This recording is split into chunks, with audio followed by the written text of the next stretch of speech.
आप देख रहे हैं सलाम दक्कन। कर्नाटक के बाद दिल्ली में एक बार फिर अपोजिशन के इत्तेहाद का नजारा देखने को मिला। भारत बंद के मौके पर मोदी सरकार के खिलाफ एक साथ आए अपोजिशन लीडर ने दिल्ली में मुजाहरा किया और इस मौके पर कांग्रेस सदस्य राहुल गांधी ने मोदी हुकूमत पर जमकर हमला बोला। राहुल गांधी ने कहा कि 80 रुपए का पेट्रोल और 800 रुपए का गैस हो गया है, लेकिन पीएम मोदी कुछ भी बोलने को तैयार नहीं है। इस मौके पर कांग्रेस सदस्यों ने कहा कि मरकजी हुकूमत की पॉलिसियों के खिलाफ पूरा अपोजिशन एक साथ खड़ा हो गया है, जिसको देखते हुए यह आसानी से समझा जा सकता है कि मोदी हुकूमत का जाना तय है।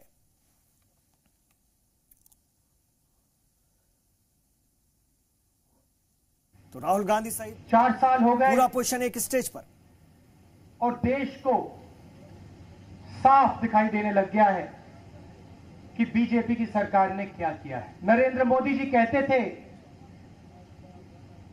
70 साल में कुछ नहीं हुआ, जो 70 साल में नहीं हुआ वो हम 4 साल में करके दिखा देंगे। जहां भी जाते हैं किसी ना किसी को तोड़ने का काम करते हैं, एक धर्म को दूसरे धर्म से, एक जात को दूसरी जात से, एक प्रदेश को दूसरे प्रदेश से लड़ाने का काम करते हैं। रुपए का जो दाम है, जो कमजोरी है, पेट्रोल का दाम 80 रुपए से ज्यादा। पूरे देश में नरेंद्र मोदी जी घूमते थे, कहते थे देखो पेट्रोल के दाम बढ़ रहे हैं, डीजल के दाम बढ़ रहे हैं, और आज नरेंद्र मोदी जी एक शब्द नहीं कहते हैं।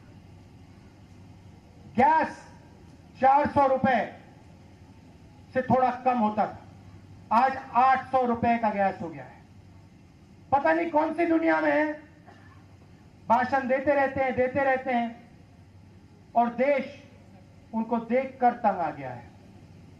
दुख है, किसान को रास्ता नहीं दिख रहा है, मजदूरों को रास्ता नहीं दिख रहा है।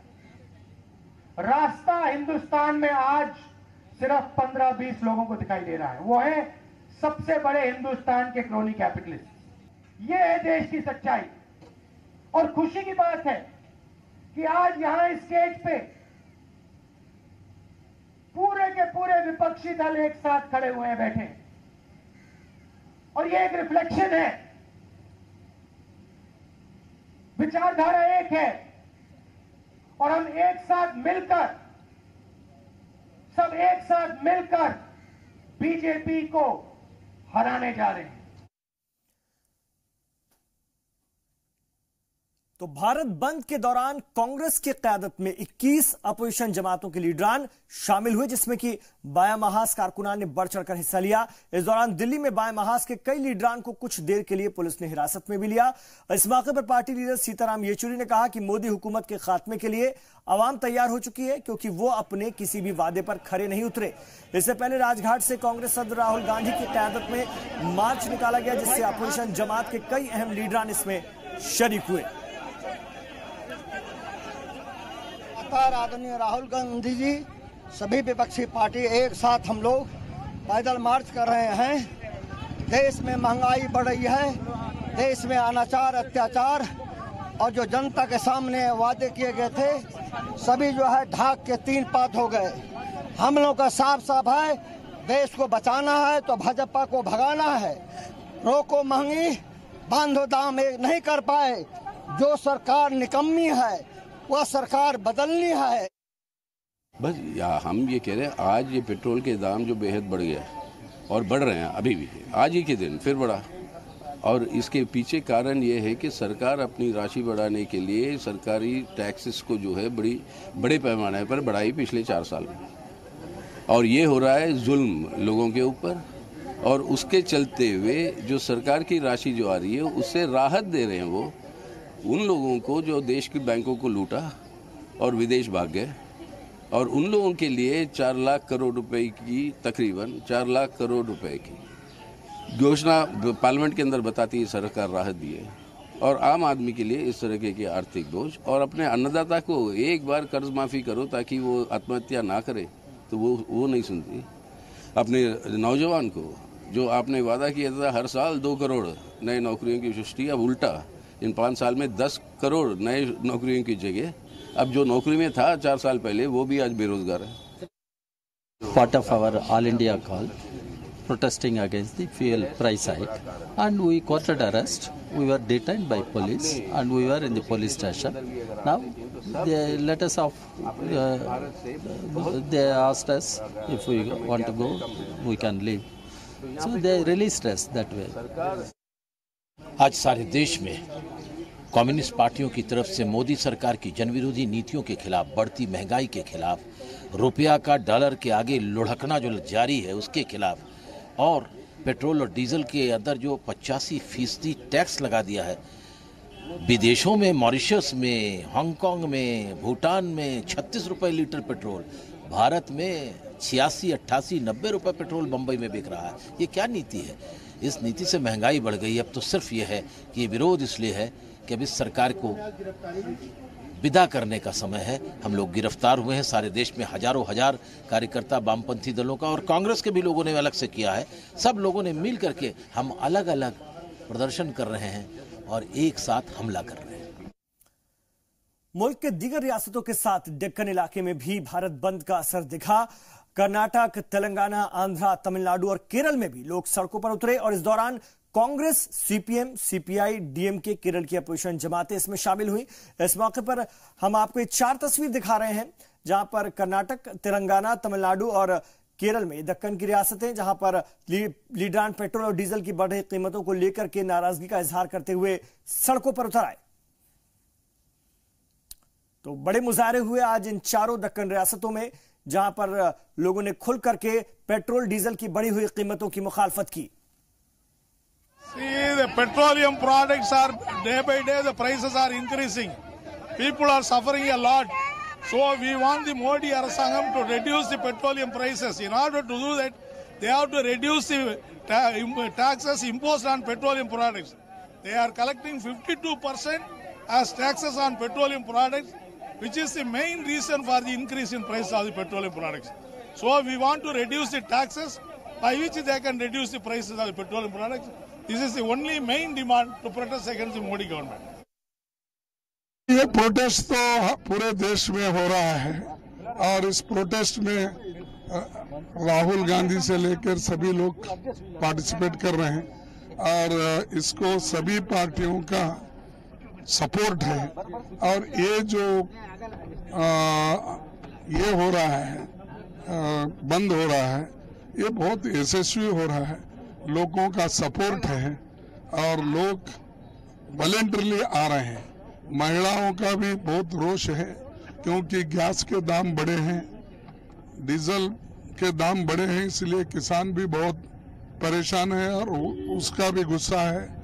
पेट्रोल के दाम बढ़े हैं तो पूरे नौजवान लोग जो हमें 2 व्हीलर्स यूज करते हैं और कार यूज करते हैं, उनका भी रोष है। तो सारे देश में एक ऐसा वातावरण बना है कि मोदी इस देश को चलाने में विफल रहे हैं और मोदी के नीतियों से इस देश का आर्थिक जो बल है वो एकदम गिर गया है। मौलाना आजाद कौमी उर्दू यूनिवर्सिटी में चांसलर ओहदे को लेकर तनाजे की बात सामने आई है। चांसलर फिरोज बख्त का कहना है कि वीसी असलम परवेज नहीं चाहते हैं कि कैंपस में उनके अलावा कोई दूसरा मुदाखलत करे, जबकि नवंबर में मरकजी वजीर तालीम का प्रोग्राम होने वाला है जिसकी अभी तक की कोई तैयारी नहीं हो पाई है। बख्त ने साफ कहा है कि असलम परवेज उनका खासतौर से जाना पसंद नहीं कर रहे हैं, जिससे कि बच्चों की तालीम और जो तरक्की है वो मुतासिर हो रही है, जबकि वीसी असलम परवेज फिरोज बख्त की बातों को खारिज कर रहे हैं। उनका कहना है कि चांसलर एक अहम ओहदा है जिसका वकार नहीं निभाया जा सकता।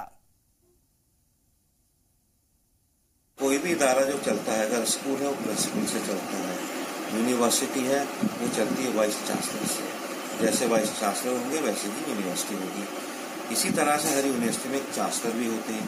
जो चांसलर होता है वो यूनिवर्सिटी का सरपरस्त होता है, हेड होता है और टॉप मोस्ट ऑफिसर होता है उसका। और जो लिस्ट यानी ऑफिसर्स की होती है, सबसे पहले नाम जो है चांसलर का लिखा जाता है। तो देखिए, मैंने तो कोशिश ये की थी कि एक विजन मैं वहाँ लेके जाऊँ मालूम है, जिसके तहत मैंने बहुत सी चीज़ें करनी चाहिए, बहुत से अच्छे काम करने चाहिए, मगर अफसोस की बात है हर जगह अड़ंगा लगाया, सर्द मोहरी इख्तियार की जनाब असलम परवेज साहब ने।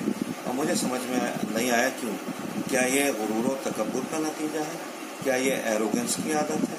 क्या ये सेल्फ कंसीट वाली बात है कि बहुत ज्यादा घमंड होना? यूनिवर्सिटी के लिए जो भी कोई अच्छा काम करे आप उसको यूटिलाइज कीजिए।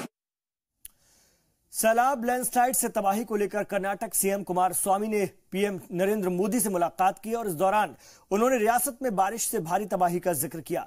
मरकज से माली मदद को लेकर के इस मुलाकात के बाद सीएम ने कहा कि 100 साल बाद रियासत में इतनी तबाही देखी है। इस मौके पर साबिक PM HD Deve Gowda, deputy CM G Parameshwara और दीगर वुज़रा और लीडरान भी मौजूद रहे। Chief minister, the honourable former prime minister and the honourable deputy chief minister and Water Resources Shukumar, Krishna Bairegala, myself and Revana ji, we met the Honorable Prime Minister today and first briefed him on the flood situation in Karnataka. Because when we came last time, we could meet only the Honorable Home Minister because the Prime Minister was in Nepal. So we told him, and he was aware of it, he said, I have been briefed. So we told him that there has been huge losses.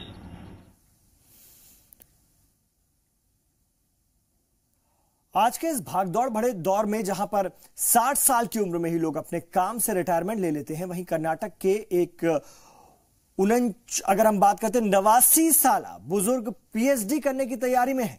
देखिए report. इस बुजुर्ग को देखते ही उनकी उम्र का अंदाजा आसानी से लगाया जा सकता है।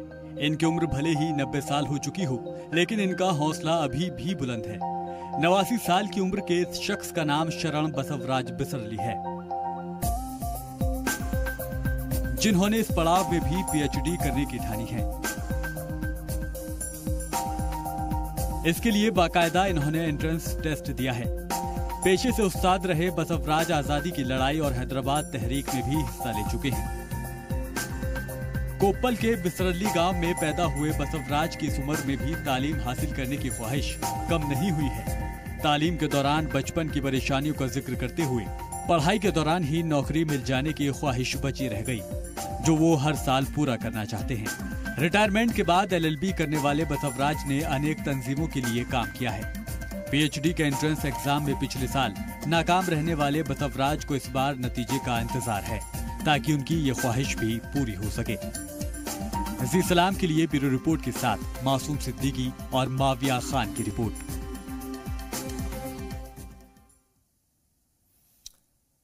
इस्लामी कैलेंडर के पहले महीने मुहर्रम की तैयारियां शुरू हो गई हैं। तेलंगाना हुकूमत ने इसके लिए एक मीटिंग बुलाई है। हालांकि इस दौरान कई अहम अफसरान नदारत भी रहे। मीटिंग में कुछ अहम तंजीमों और मजहबी रहनुमाओं के अलावा शिया लीडरान को बुलाया गया था। गम का महीना मुहर्रम से पहले इस मीटिंग का मकसद अमन व अमान कायम रखना है। इस दौरान ताजियादारों ने रास्तों को साफ सफाई का मुद्दा भी उठाया, तो पुलिस महकमे ने अपने अमन व अमान पर जोर दिया।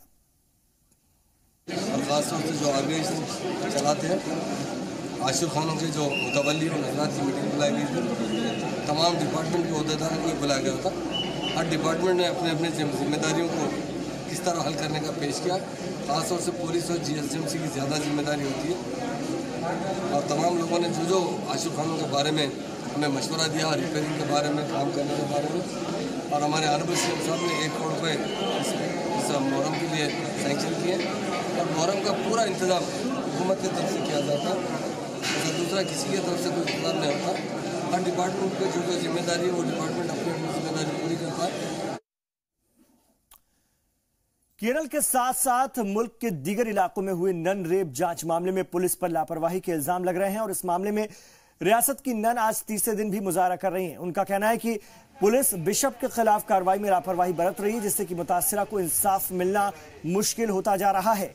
इस मौके पर सामाजिक तंजीमों ने सही जांच की मांग की है। कोट्टायम में एक कॉन्वेंट की ननों ने जालंधर के बिशप फ्रेंको मुलक्कल से के खिलाफ जांच में भी लापरवाही के इल्जाम लगाए हैं। मुजाहरे में शामिल लोगों ने अपनी सिस्टर के लिए इंसाफ की मांग की।